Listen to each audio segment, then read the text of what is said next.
I'm going to give you an intentional growth plan right now. It's just so simple. Let's go. Okay, here's my intentional growth plan. Number one, make a commitment to intentionally grow. That's where it starts.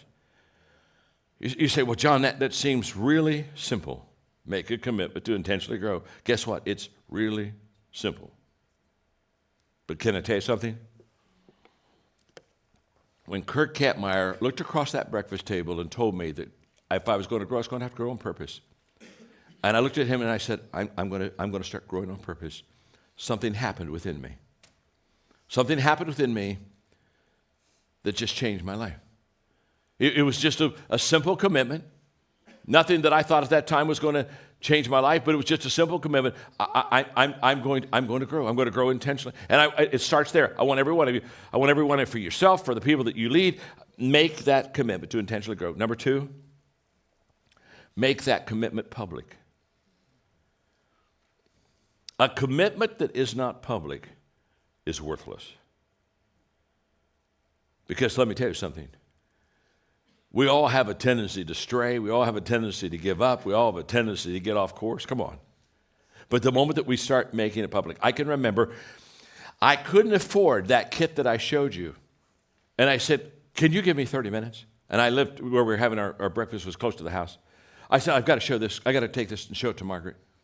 And I said, I ran home and I got to the kitchen table and I said, we can't afford this. It's $799 and we can't afford it. And so I've got to take it right back. But I just want to show you what we're going to save our money for.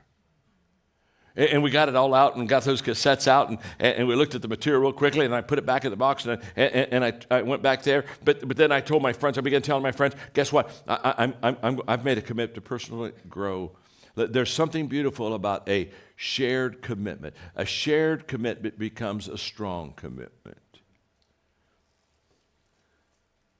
Number three. Identify the areas that you want to grow personally in. Identify them. In other words, sit down and say, okay, where am I going to grow specifically? Now, I'm going to help you here. When you start identifying the areas that you're going to grow in, it should be at least 2 and no more than 5. 5's probably a little heavy. But it has to be at least 2. You say, well, how about just focusing on 1? Let me tell you why. You want to grow in an area of choice, and you want to grow in an area of skill. So that's 2. So when I'm talking about an area of choice, I'm talking about maybe your attitude. That's a choice, isn't it? So I want to grow in an area of choice. Maybe it's discipline. And I want to grow in an area of skill. So for me, I started off with attitude and speaking because I was speaking. I was a pastor.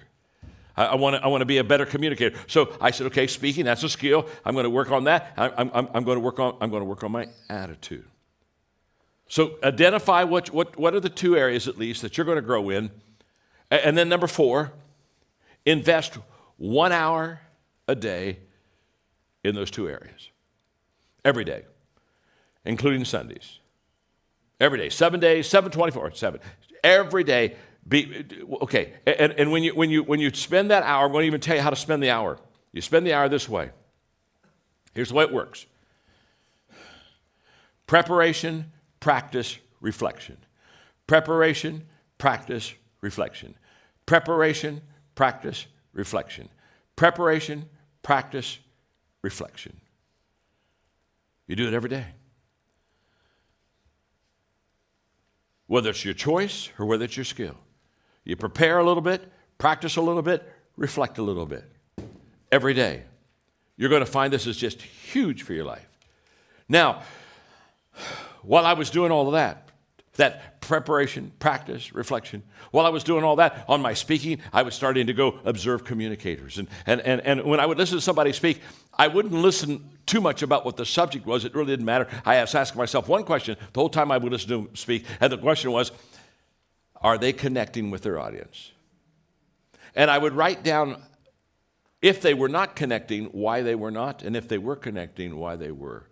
In about 2 years, I became a master in understanding how to connect with an audience. Because I studied it, and I would listen, and I would watch, and I would observe, and I would come away and say, they did 3 things that were just powerful. Okay, I got to go practice that. Okay, prepare, practice, reflect. And I would just work on that. And this is the cycle that I worked, okay? Number 5, invest 1 hour a week on reflection and writing on what you're learning. To take an hour every week and say, okay, for the last 7 days, this is what I've been practicing, this is what I've been preparing for, this is what I've been reflecting, and start that. Now let me tell you the secret on this. Because I'm kind of now talking about writing, I'm talking about maybe journaling a little bit. Let me tell you something. Don't try to journal a lot. Start with jotting. Jot before you journal. See, I jot every day. I don't journal every day, but I jot every day. 4 or 5 words. Oh my gosh, they're just mental kicks for me, okay? And then at the end of the week, you may have like 12 jots down. You with me? And you go get those jots, and you say, okay, now I'm going to spend 35 minutes. I'm going to start writing. What did that mean to me? Just jot and then journal. And then number 7, this is huge. No, I'm sorry. And then number 6, share your growth with someone.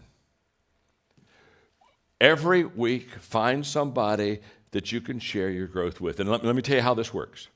You sit down with, I want to tell you what I'm learning. I want to tell you how I'm growing. Now, here's how this works. This is beautiful. When you share your growth with someone, if they're happy, do it the next week. You with me? Oh, they okay. Well, let me share. Can I share with you now? See, so if they're happy, keep sharing. If they're not happy, start moving. Don't ever spend time with people that aren't thrilled with your progress. The friends I dropped in my early years, were those people that weren't thrilled with my progress. Are you with me? They weren't thrilled at all with my progress. Those are the ones I left behind. I got some new friends. That's what you got to do. Because let me tell you something. If you become intentional in your growth, you'll outgrow almost everybody you know.